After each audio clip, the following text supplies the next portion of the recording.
Good afternoon and welcome to TechNation's Roundtable on Equipment, Disposition and Recycling. Today we are joined by Rick Arcadi, CEO of Image One Medical, Kevin Lynskey, President, Hero Business Inc., and Janet Thomason, Director of National Procurement at Project C.U.R.E. TechNation editor John Wallace will, of course, be our moderator today.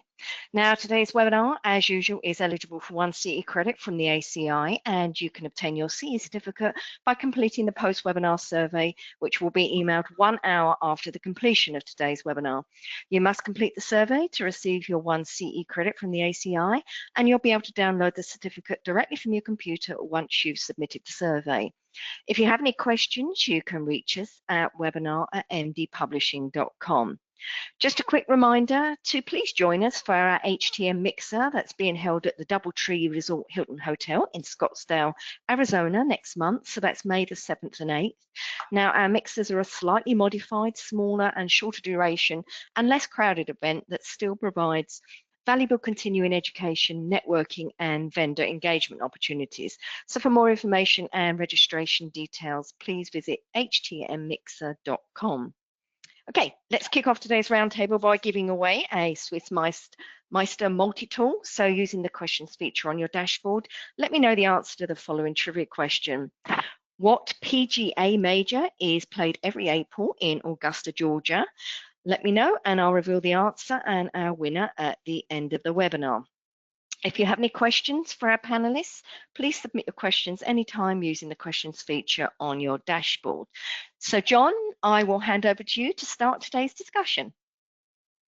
Thank you, Linda. I think for the first time ever, I know the answer to the trivia question. Unfortunately, I know I'm not eligible to win. So with that said, let's go ahead and learn a little bit more about our roundtable panelists today.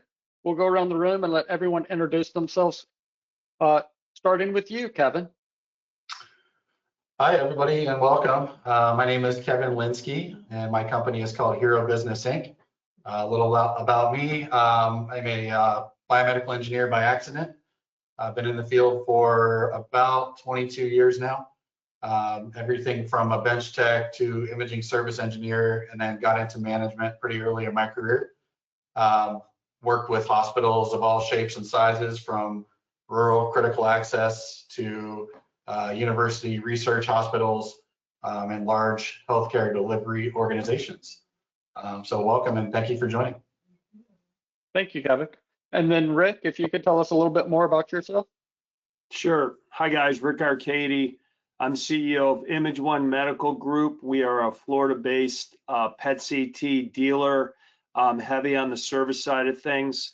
My background is equipment financing and keeping the stuff up and running. We have a pretty big team of engineers, and our company takes on full risk service contracts. So we really put a lot of knowledge base into how to prolong the useful life and how to mitigate damage and keep these things working at an optimum level. So glad to be part of this. Thank you. And then Janet, if you can tell us a little bit more about yourself and your organization. Thank you. Honored to be here. Great to see everybody today. I'm Janet Thomason with Project C.U.R.E. Project C.U.R.E. is the largest provider of donated medical equipment into low-resource communities worldwide. Translate that last year into doing 240 cargo containers into 49 different countries, supporting about 8 million patients. So we are honored to accept medical equipment and donations from manufacturers, hospital systems, from our biomed friends across the country, and always here for you to help bridge that gap in healthcare in these low-resource communities. Personally, I'm very proud to be part of the HTM community. I sit on a few boards, including Lone Star HTMA and HTMA Houston, and love our participation with TechNation and with Amy across the country, and anxious to learn more today about everybody and get to know y'all. Thank you, Janet. I do want to remind everyone that in the April issue of TechNation and on onetechnation.com, you can read the roundtable article that also touches on this topic. But right now, we're going to jump right into our roundtable discussion. And we're going to start with Kevin going first on the first question, and that is, on the most basic level, the initial consideration. Is there a way to formula or a formula one can use to decide how to best direct surplus equipment? Absolutely. Thank you, John. So I think, you need to start with one question. And the question is, does this asset still have clinical or operational value? Redeployment within the hospital system is always going to be your fastest ROI. There's no logistics cost, no lead time. You don't have to investigate selling it, trading it in. So I think the best way is to use a 4-factor filter. So look at 1, condition and serviceability, 2, parts availability, OEM third-party support, and whether that's still available. 3, regulatory status and compliance. Are there open recalls? Did the OEM do a voluntary, give back of the device due to a recall? And then lastly, market demand and resale potential.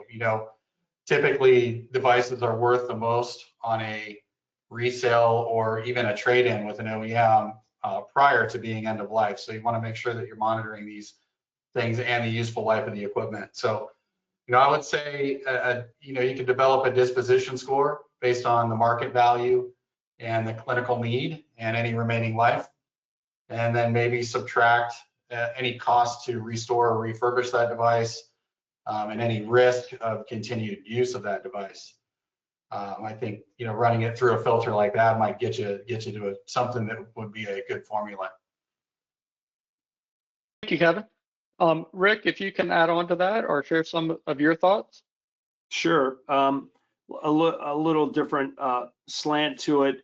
I would develop a good Rolodex of a handful of different groups that you work with or that like we're a company that always looks to buy equipment direct from a hospital or an imaging center with the thought of either using it as a part system or reselling it. So we're an example of a value-added reseller. Then I would have someone like Janet's group who has a completely different strategy on what they would want to do with the equipment or what value it may be to them. I'd also have a handful of some of the wholesalers that are out there in the industry. So I'd recommend doing some research, maybe attending a few local trade shows and getting to know who some of the players are so that you can get, have 2 or 3 repeat people that you work with so you can get a different opinion on different assets. And, in some cases, you may want to score some do good points and get with Janet, put it to a better cause. In other instances, with budgets getting tighter, you may be able to work with a group like ours to give you a higher trade-in value. So I would just get to a handful of people that you work with that you trust so you can get opinions of the value and what you should do on a case-by-case basis. I love that answer and having options built in to where you're not starting from scratch each time. Janet, could you share kind of your thoughts on that question? I love that, and my 2 partners here have lined this up perfectly because obviously we need to do what's best for the hospital, right? As much as I would like to say as a donor partner, everything should be donated. We want to be realistic. We want to make sure that each one of these partners, whether it's your donation recipient or the hospital, is better off, and that totally aligns with Project C.U.R.E's value system. 2 of our core values are partnership and are also stewardship. So we want to be very useful at how we put these things to work. So I don't have a direct formula, but I would say if we looking for some very basic guidelines, and you've done what Kevin has said, you've looked at the usability, putting it back to use in the system, sharing with other partners. When it comes to that option of should it be donated, we can look at a couple of guidelines. One of them is what I have affectionately dubbed the grandma rule. Would you use it on your grandma? Do you feel comfortable in your realm that you could use this on someone you love and move it forward? And if you look at things that are older than 3 years, as technology has changed, as that efficacy in the clinical realm has been changed, you can look at that as well. And then turn into your current technology, the economic view, look at your other partners in the hospital. Don't just look inside of the biomed department, but look at with your CFO. What is the value truly of the resale on a unit? Does it really matter? Can we save lives and change impact with that option selected as a donation option? can we affect sustainability with things like that? So last year, when we look at numbers from Project C.U.R.E, 8 million people helped. It's hard to argue that donation is a viable option. And we do need to look at the fact that many of these things do have continued and ongoing availability, although it may not be in your facility. Thank you, Janet. Now moving to the next question. How can one utilize a proper equipment service strategy to maximize the amount of money received when equipment is traded in? And this time we'll start with you, Rick. Sure. So this one is pretty clear cut. Just like buying anything that's used, information gets you a higher value. So what I strongly recommend is whether your facility utilizes this independent service company or the OEM, or you have your in-house techs, diligent record keeping. Whoever you're using probably has an asset management page where they track all the notes, but always keep notes on the error codes, on tube life, if it's a CT or a PET CT, lots of good pictures, and even having proper record keeping on the quarterly maintenance and preventive, getting the PMs done and all that stuff, and having pictures. Then when you go to choose a wholesaler or a dealer who may be looking to buy it, you share all this information with them, and you can absolutely maximize the value. And just to give you a couple of examples, we have some trade-in desk partners that bring us stuff all the time. And I've had to bid blind to where someone will have a Siemens Biograph MCT. They don't know the year. They don't have any pictures. They don't know what the tube is.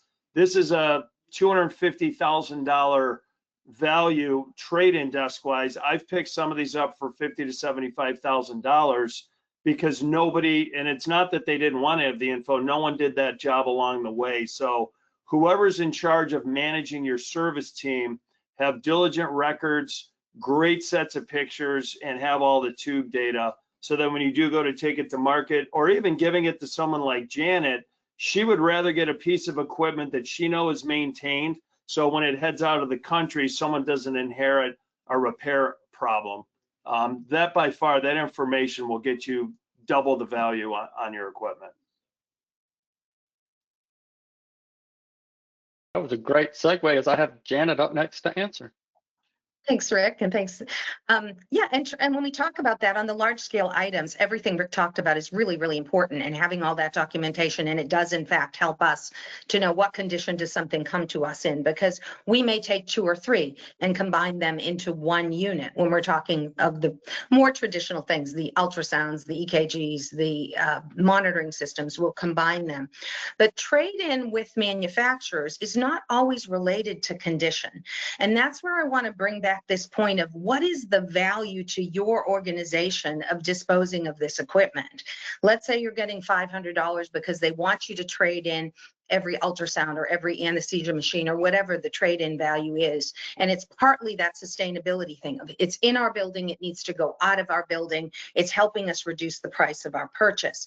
That's the time when I would say, again, go to that CFO, go to the financial partners in the facility and say, what's the differential between $500 for this unit, or in some case a lot less than that?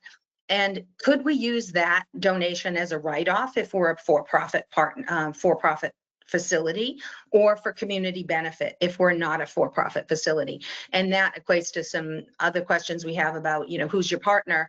As a 501c3 partner, you want to make sure that you get the maximum benefit for that. But above all, you want to make sure that the service records are available and they travel with it whenever possible. I know we go through it and PM our equipment and make sure everything's ready to go and sustainable before it leaves. Thank you, Janet. Sounds like we need a Carfax for imaging equipment. Kevin, if you want to follow up.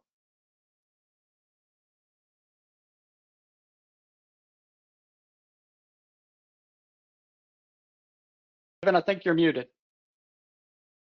I did the one thing that you told me not to do. All right, well, as Rick said, service history is everything. Just like if you were gonna go sell your used BMW, you're probably gonna get more value trade-in or on a resale market if you have complete full service records rather than, oh, my dad changed the oil every 6 months in the garage. So definitely that's a factor. We had this happen recently. An OEM actually reached out to us. We do a lot of time and material service around the West Coast, and a customer was looking to buy a piece of refurbished equipment from a manufacturer, and they had gotten it back trade-in from another customer of ours. So they were reaching out looking for service history before they bought it. They wanted to make sure they had that service history, which the ultimate owner of that equipment didn't have. So they reached out to us. So I know this kind of thing happens. I know they use that to put value on the device. Obviously, cosmetic condition does matter on certain trade-ins. You want to time your dispositions really well. I would think the sweet spot on equipment is 3 to 5 years old. If it's well maintained, has good service history, that's probably where you're going to get the peak resale value. So as biomeds, if you guys have those storage areas, those doom rooms, those areas of equipment where stuff lands, it's up to you guys to be proactive and notice these things. If you've got a TCD machine or a stress system or something collecting dust and it doesn't get used and there's no plans to redeploy, that could be optimal trade-in or resale value at that time. If you guys are involved with your clinical leaders, you're involved with finance, these are good things to bring up where you can really maximize that trade-in value at that 3 to 5 year window. And don't wait till the capital equipment cycle to think about it. You begin planning early out. Thank you, Kevin. And then the next question is, how should healthcare organizations evaluate and vet third-party disposition or recycling partner? And Janet, we'll start with you. Okay, I'm going to leave the part of this to the guys here to answer about the resale section, but I want to tell you about donating equipment. And when you've made that decision, or when you're looking at that decision, how important it is to look at where this piece is going to end up. Because we see a lot of times partners who affiliate with hospitals, the doctors, the caregivers, they say, oh, we're getting rid of this anesthesia machine. I know a place. Well, have we thoroughly vetted that partner and ensured that it fits them, whether it will plug in? Is there someone there that can fix it? Is there someone there that can maintain it? So we want to make sure when we're choosing a partner that we choose a partner who's really going to watch this responsibly. In Project C.U.R.E, that means that we do an extensive needs assessment evaluation of all those things. How is it going to live on? Does it have sustainable attachments with it, etc.? And how is it going to get in country? Because there would be nothing sadder than donating a piece and having it sit in customs and rot away because it can't get through the process. So I would always check that you have a viable partner, where it's going, they have access of how it's going to get in and how it's going to power, etc. Follow up with the biomed evaluation that it isn't going in as is, because the sad situation in many low resource countries is that they don't have the biomed technology to support it. So it needs to go in the best possible condition that it possibly can. And also making things sustainable, that if you send in something like a defibrillator, you're sending in the reusable paddles, not just disposable pads, which are in all of our facilities these days. So we ensure that that can operate as well and as appropriately clinically as long as possible. So that's another thing we'll talk about in a bit, but making sure we send all the parts and keep everything together. Just because you're ready to get it out of your room doesn't mean it has all the things that can make the ultimate user ready to use it again. Thank you, Janet. And then next we'll go to Kevin. Yeah, thank you. So I think, at Hero and our biomedical engineering teams, we try to treat disposition as an extension of our HTM program. So not just a junk pickup. So one is you should have a policy or some sort of procedures you follow developed within the organization. And I think first and foremost, you want to find a partner that's willing to comply with that and play along with your policy. One, obviously data security and HIPAA, that's non-negotiable. Any partner you vet, they should have a certified process for data wiping, not just, hey, we'll get to it, or we do this, or we pull the hard drives. That's not good enough.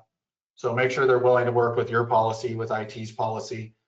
Vet their downstream partnerships. you know, when you're talking to these folks, where does the equipment ultimately end up going? You know, do they sell it to the next lowest bidder? Are they listing the stuff on eBay? Are they getting with Project C.U.R.E and donating it?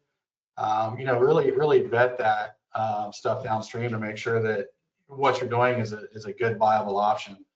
I would say it requires some kind of serialized chain of custody tracking. If your vendor is willing to do that, we should be able to track every asset from pickup through its final disposition. So a good partner is going to have a way to deal with that for you. Lastly, probably evaluate any environmental impact they might have. You know, obviously, most of these equipment, sometimes they have fluids, patient fluids, batteries, e-waste, things like that. They should be able to follow or have some kind of a specific regulatory obligation to meet those needs as well. So again, you know, just treat it like an extension of your biomed program and something that you guys do and develop policies for and plan for and proactive, and not just, hey, we got this room full of junk and we need somebody to come get it because we don't want to deal with it. Thank you, Kevin. And then Rick, if you can share your thoughts. Sure. Yeah, I'm going to jump more on the top level of this. You know, the question was how to evaluate a third-party disposition or recycling partner being the key word. I mean, I'm sure most of you guys know, even though this is a really big industry, a lot of you probably work at very large facilities. But when it comes down to it, it's really a relationship kind of situation. You like to work with who you know does a good job. They don't have to be the biggest. They don't have to be the smallest. So I would really be diligent on investigating the relationships, meaning if it's someone who you don't know, ask for references and do the work to check them out. I would do a deep dive online if you're looking at a particular company. Check them out on LinkedIn. If the person you're talking to has jumped around to a lot of places, I mean, that may not be the worst thing in the world, but this is all the kind of stuff you want to know. And then if warranted, if you're really looking to set up a true relationship and a long-term situation, I would ask them to come out to your facility to meet with you so that you can, I mean, again, we like eyeballing people. We're a people business. So I would just really be diligent on making sure whoever you're choosing either comes recommended to you from someone else, or if you have friends at another facility, ask who they work. And when you do find these people, ask for references and do the work to call and get opinions about how people like doing this. Because when it comes down to it, from your perspective, it's all blocking and tackling. Did it go well? Was everything organized? You know, usually this stuff's got to happen on weekends. Was rigging set up? Was trucking set up? Was it smooth? You know, all those kind of blocking and tackling. This isn't really rocket science, but you do want to have somebody who's a good project manager and comes with good work ethic. So just do your homework up front and try and pick a good person. Thank you. That's all good advice, I think. And then our next question is, how can BMETs get further involved in programs that reuse and recycle equipment? And we'll start off with you, Kevin.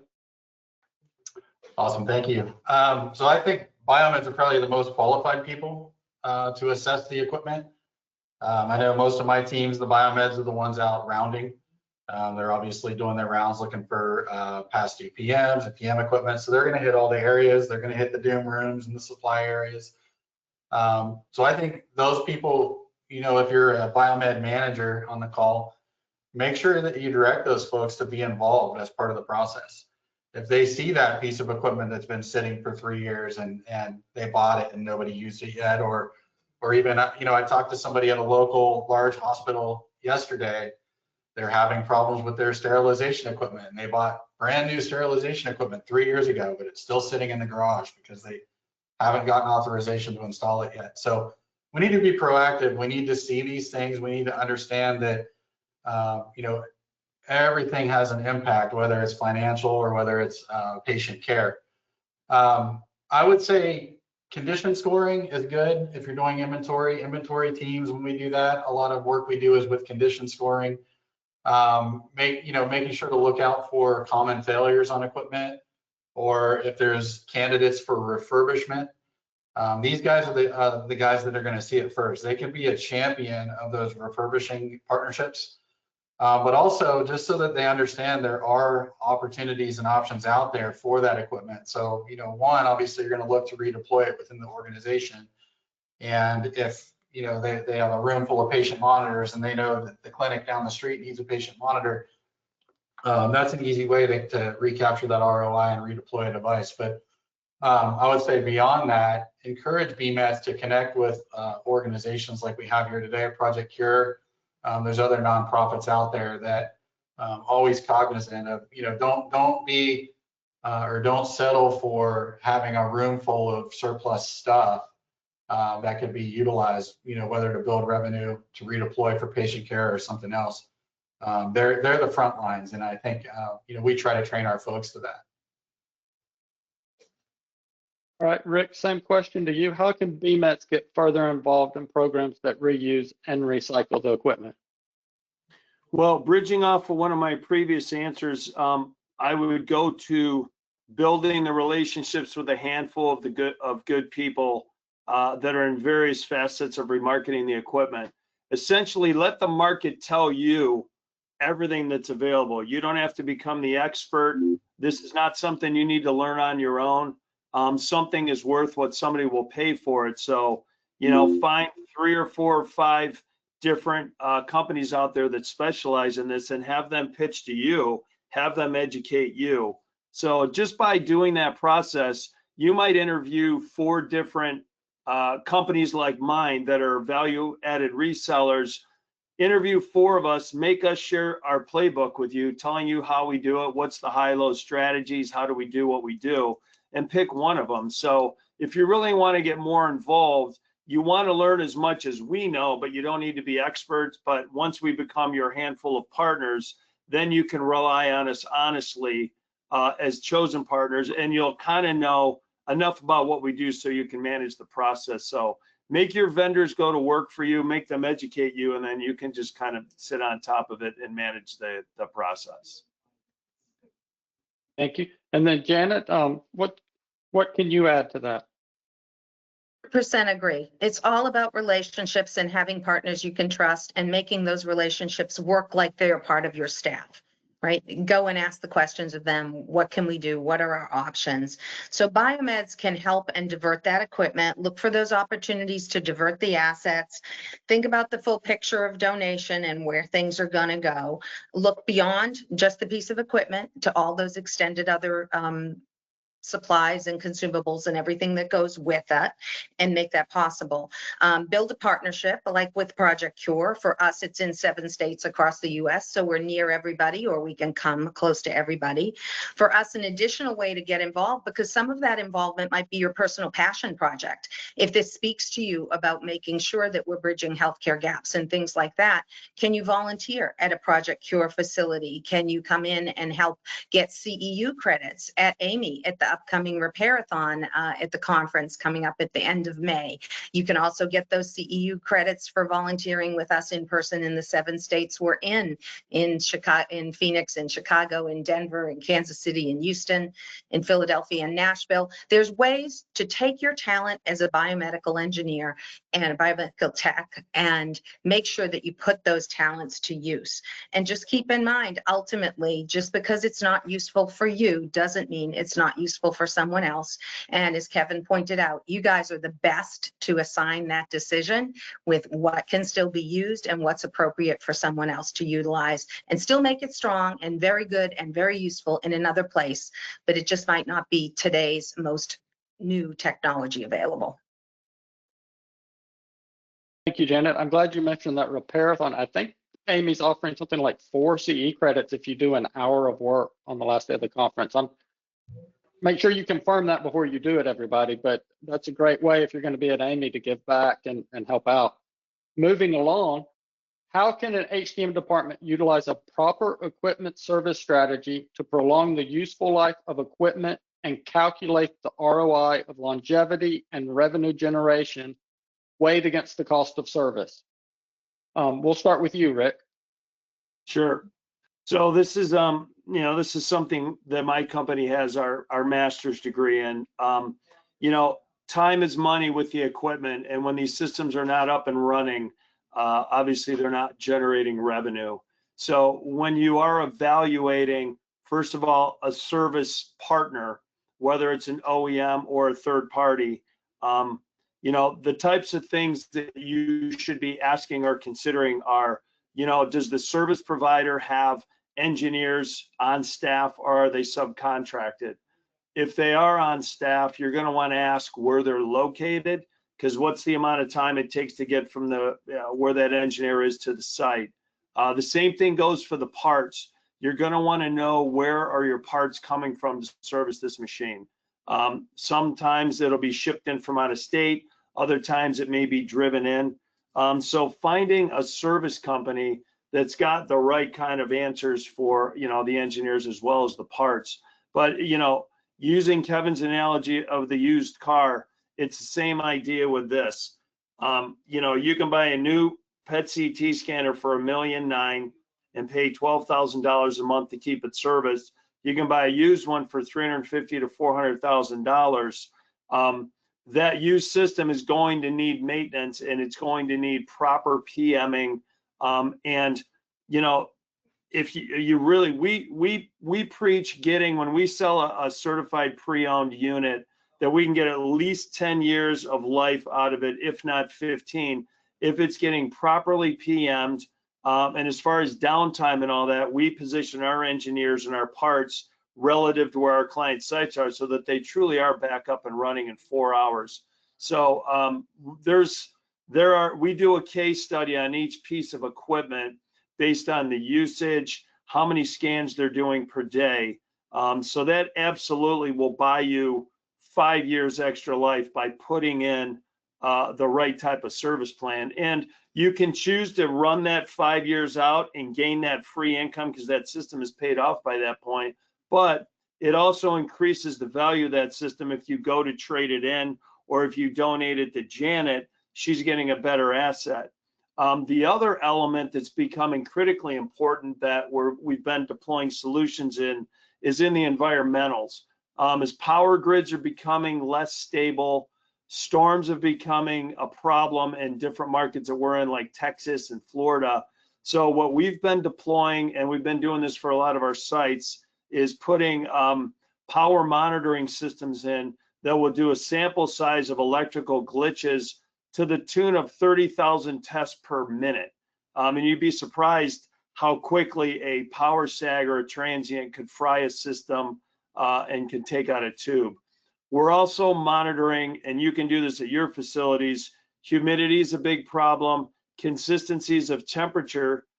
We've found in some of our other clients' facilities, landlords have been changing power based on, or the HVAC temperature in a facility. Rents are higher, power's higher, everything's higher. So we've been finding sites that they're actually raising the temperature at night when they're not using the scanners. And if it's a PET-CT, they could come in the morning and there could be artifacts, there could be issues. So deploying an intentional program to monitor the environmental conditions of a room or a scanner can absolutely minimize your downtime. So whether you're doing that on your own or with a service provider, just ask them what sort of controls that they have in place for that. Thank you very much. And then Janet, if you could add your thoughts to that.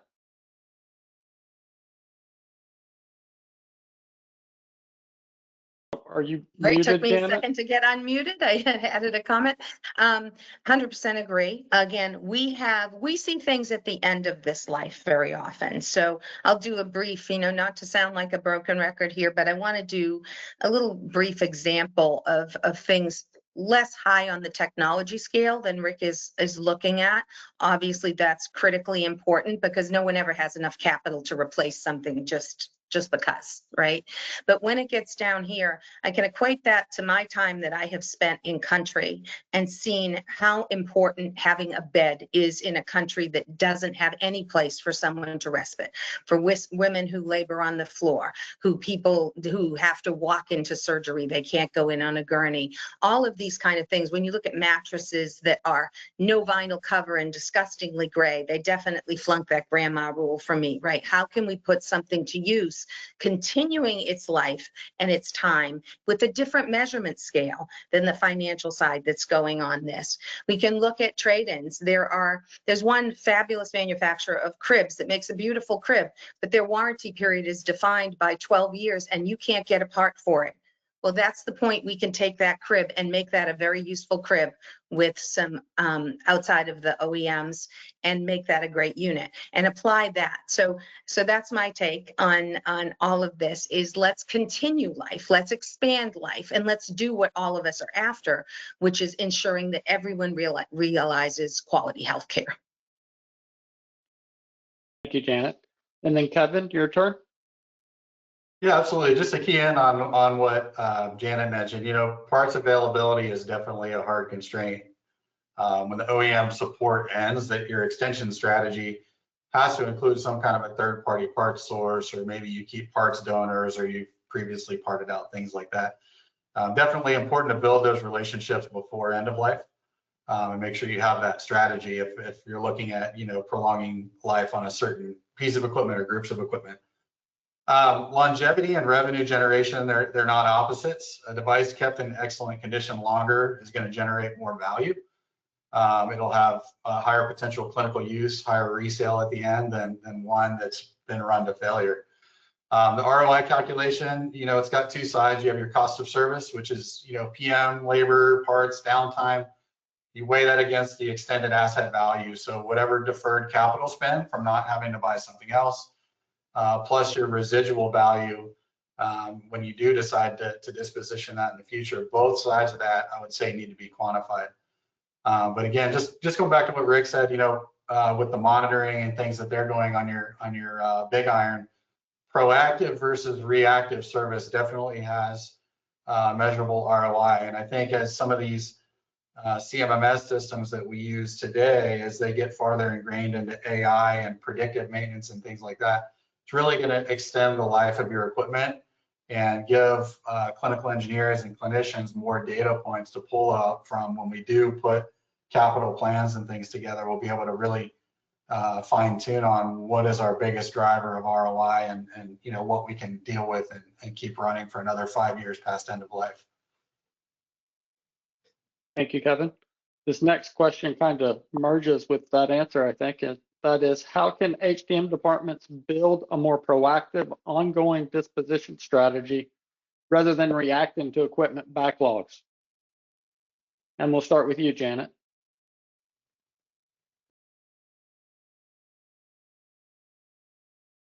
There you go. Well, first of all, everyone has an equipment graveyard, right? I love it, Kevin, the doom room, right? We know it exists. We want to prevent that from happening, that we put everything to use, no matter how we recycle, reuse, repurpose it for maximize opportunities. Here at Project C.U.R.E, we have 7 in-state opportunities for you to get to easily, but we also work in all the other states as far as moving equipment forward. I would encourage biomeds to get involved in their HTM communities locally. We know everybody is really pushing their hours and working hard with the shortages we have on biomeds, but get involved with that community. Join a CABMET, join a Midwest, join a Lone Star, Houston HTMA. I'm looking for people who want to start a new organization in Nashville where there isn't one, and we'd like to host them at our Project C.U.R.E site. Get involved with Amy, do some volunteering, learn from others and learn from what they're doing. These are a tremendous resource for our biomeds. Look at that big picture. Look at the non-monetary values of your donations. Don't forget about sustainability. Don't forget that what we all get into this for is to ensure that people have quality care, and do everything in your power to extend that as much as possible. We should not be throwing anything out in this industry that can possibly save or change someone's life. Ultimately, as Rick put so well, it's all about the relationship and building trusted partnerships that support your capital needs, that support your goals. I very often start with the mission statement of the hospital we're working with, and we work with a lot of them around the country.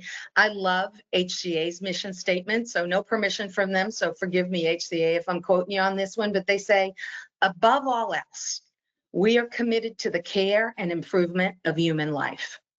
They talk a lot about providing a healthier tomorrow. You're doing this every day in the job that you do, in the facilities you serve, and the people whose lives are safe or taken care of because you're a BMET and you believe in the quality of your work. But extend that. Think without limits, go beyond your borders, literally. It's hard to explain to other people the reality of what it looks like in country. Once you've seen it, you can't go back. And once you know what's here, you want to provide it to other people. Yesterday, I had an echo tech working on me, and he was awesome. He was a great guy, Tristan from Jamaica, and he talked about training in the US and then going back and serving in Jamaica and how different it was and how he had to change the technology he was working on. But it's still good technology. It still takes the vision and shows the test. Let's put it all to work. You guys are amazing. There's no talent without tools. These guys have talent, but they need the tools. And we appreciate everything we can do to work together with you to ensure that where you live doesn't determine whether or not you live. So no matter who of us you serve, no matter where in the life cycle it comes to us, we want to use your talent and put it to work and change lives. Thank you, Janet. And then Kevin, if you can talk a little bit about how HTM departments can build a more proactive, ongoing disposition strategy. Yeah, absolutely. I would say first and foremost, the facilities that avoid the backlogs, they definitely have disposition methods. Typically, they're embedded into the capital planning cycle.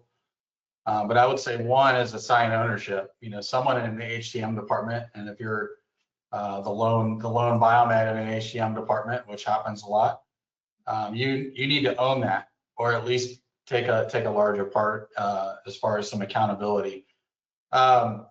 You know, I would say build a pre-disposition pipeline. So use your CMMS tools. Most of them I've seen have end of life, end of service life dates that you can hit in there. Maybe integrate some disposition triggers into that. So when a device hits a certain age, or when it hits its useful life, or maybe in some cases it's 5 years past useful life, or you have a lower mean time between failure on that device as you're monitoring it. But I think those devices should be flagged and brought to finance or brought to the disposition team for review. And if they don't want to do anything about it in 3 months and they want to throw it in the doom room, don't forget about it. Check back up on it 3 months later. Hey, we have this device here. We still haven't sold it. We still haven't scheduled any cases to use this. So we're just leaking money right out the door. So I think that's all part of, well, as I said before, being proactive. And then again, if you are going to have a disposition partner, make sure that you vet them early. Get somebody involved. 2 or 3 companies you work with, get them involved early and not after the fact. That way you have enough time to vet them. They do good work. They work with the right people. They have great downstream accountability as to where the equipment goes. That stuff takes time. And maybe you want to do it, prior and have a proactive plan rather than, my materials manager came to me and they have these 50 things in the doom room and I need to find a way to get rid of them. That stress with all the other stuff that a biomed department has to do, you're more than likely just going to find whoever's going to come take care of your problem for you. So if you're proactive and you have that plan in place, then you can avoid that backlog. Thank you, Kevin. And then Rick, if you can share your thoughts. Sure. Well, I'm very jealous of Janet's answer. That was like a mini TED Talk. That was empowering. That was good stuff. An interesting thing with some of my clients, they don't have a program in place, and a lot of times they don't have the buy-in from management that any resources or brain power is sometimes put into this disposition program. So if you don't have this in place, I would get buy-in from management. And if you need data from our group to kind of give you some ideas and numbers to show them the value or the impact that should go into a proper disposition program. So making sure you have buy-in from management so that they support you to pursue it, give you the resources to take care of it. And then, form a team. If this is going to be kind of a voluntary position to where no one really wants to deal with it, get a coworker or somebody to tackle this job so you can kind of lean on each other and have somebody, to take meetings together. You can tag team it. And then, interview at least 5 different, companies that you want to work with and pick a team of 3. And a lot of times it is a thankless job. I mean, we do know people at some of these small rural hospitals that, it's not my job, but the equipment is sitting there. So for the greater good, they'll do it. We've even had a few centers where the manager said, do whatever you want with that equipment. And they were able to take some of those funds and use it to donate. They were able to do team building events for the people at the hospital, cookouts and things like that. So, I mean, really just making sure you have buy-in for management and having a system to do it is the only other thing that I could add. Thank you so much for our panel today. We did have some questions come in and we have a little bit of time, so I'm going to read one of those questions for you, and we'll start with Kevin on this one. What factors affecting the equipment disposal and how do you prioritize them? So how do you prioritize the factors that affect the equipment? How do I prioritize the factors that affect equipment? Well, I would say number one, probably are there any recalls against that device, any showstoppers, any patient safety issues that I need to be aware of that would affect me from redeploying that asset or even donating it, right? I'm sure Janet gets equipment all the time that, man, technology has gone a long way and we haven't seen anybody use one of these in 20 years. It's just not safe. 2, I would say parts availability. End of life does not always mean end of service to a biomed. Every biomed I know, we're all guilty of being pack rats and saving things for another time. So, just because you can't get parts anymore, you might have parted out the last 3 of those pumps or something, and you have plenty of parts available that'll last you, the next couple of years. And then I would say, as far as replacement, you need to look at what's the ROI on that. You might have a CT scanner and the doctor wants a new one and he's promising all these new features and we can do these new tests. Well, what does the framework look like? What are the billings going to look like? Are we really going to get an ROI out of this new device that does all this new cool stuff if we can't bill the patient for it and recapture that revenue? It might not be best part of the plan to redeploy or to replace that. Maybe we look at something else as part of our capital plan to replace. So I would say those are the first things I would look at. Most of all is supportability. Can we safely support this device for the foreseeable future with the tools and the skills that we have? Thank you, Kevin. And then next, Rick, what factors affecting the equipment disposal and how would you prioritize them? Well, from our desk, since we're service guys that like to buy equipment, I just want to see the service reports. If you have detailed service reports, error logs, pictures showing us the schedule, the PM, we're going to make an offer to buy your equipment at a much higher price. If that data is a little bit down the pike and thinned out, the price is going to be lower. I say that from the vantage point of everything that we buy are things that we're going to either resell, and it's all the bigger iron stuff. So logistics, how do we get it out of the building? Do we need a crane? So we are concerned with how does it come out of the building, but 90% of the value that guys like me look at it, just show me the service records and I can give you an offer in 2 minutes. All right, and Janet, do you have any comments on that? I think, again, I go down to some of what Kevin mentioned, usable life, what it can really be, what can still be done with this.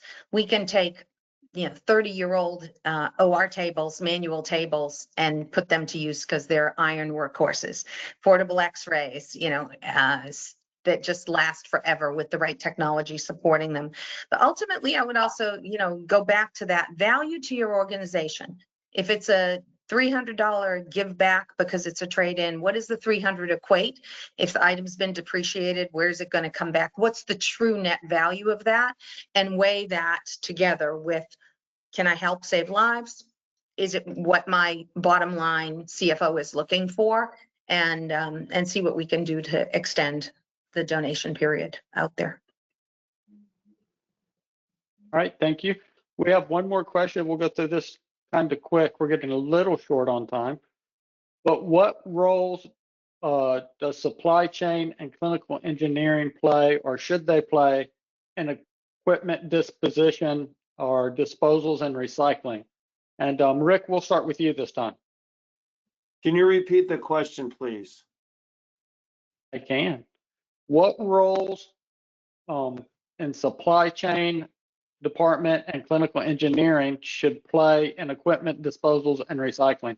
So what role should what role should clinical engineering play when it comes to equipment disposals and recycling? How can they be involved, and what should they bring to the table is how I'm reading the question. Well, I mean, honestly, that's the front line that can make sure that the correct service solution is in place. However that is, whether it's an ISO, an OEM, or an in-house staff, and that whoever's doing that has proper records, all the paperwork and all the systems of recording in place. So, I mean, they should drive the process on making sure the asset starts its life with the right kind of service the whole way through it. Thank you, Janet. I would say, again, you're a partnership and a team. Don't view supply chain separately as your HTM department.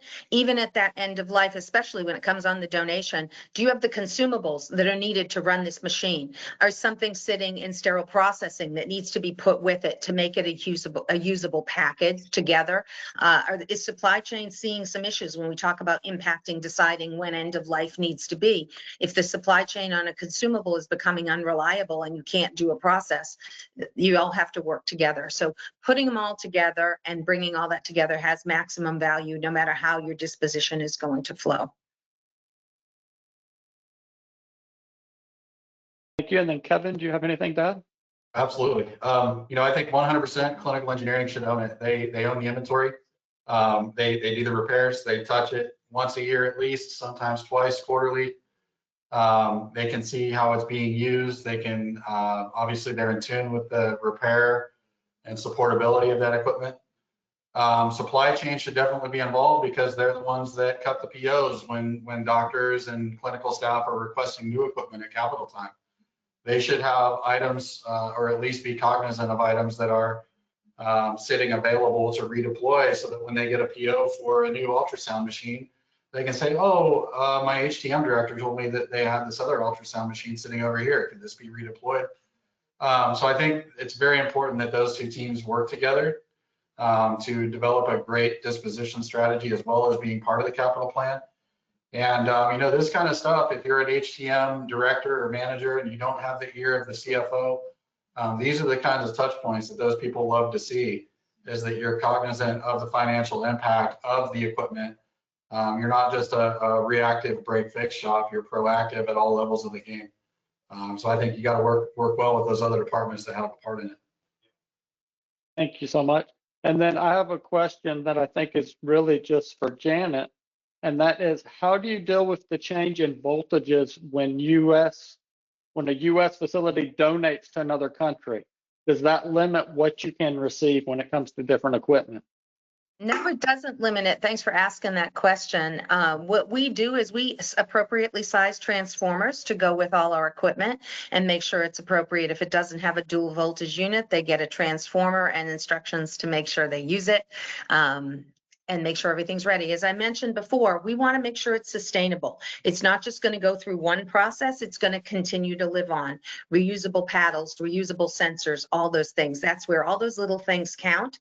If you've got a pile of old defibrillator pads or paddles and they don't go to anything in your facility, donate those. They have value because we'll match them up with the things in our warehouse, and just appreciate everything coming through. And all right, thank you so much. Oh, sorry. Thank you so much to everyone. I think it's been a very informative and great panel discussion today. Yeah, thank you. Thank you, John, for moderating. And thank you so much, Rick, Kevin, and Janet, for your time. And it was a great and really informative discussion. Thank you. I'd like to encourage everyone to visit our panelist company websites to find out more information. So please visit herobiz.com, imageonegroup.com, and projectcure.org. Now, as promised, the answer to today's trivia question is the Masters Tournament. So congratulations to our winner, Corey Robinson in Michigan. Now, just a quick reminder, you can obtain your CE certificate by completing the post-webinar survey, which will be emailed 1 hour after the completion of today's webinar. You must complete the survey to receive your 1 CE credit from the ACI, and you'll be able to download your certificate directly from your computer once the survey is submitted. If you have any questions, you can reach us at webinar@mdpublishing.com. If you've missed any of our previous roundtable discussions, please visit webinarwednesday.live to view our whole archive. We'll be back next month with another roundtable discussion on the subject of employment and recruiting. So again, please visit webinarwednesday.live for more details and of course, complimentary registration. So thank you all once again for your time today, and I hope you enjoy the rest of your day. Thank you.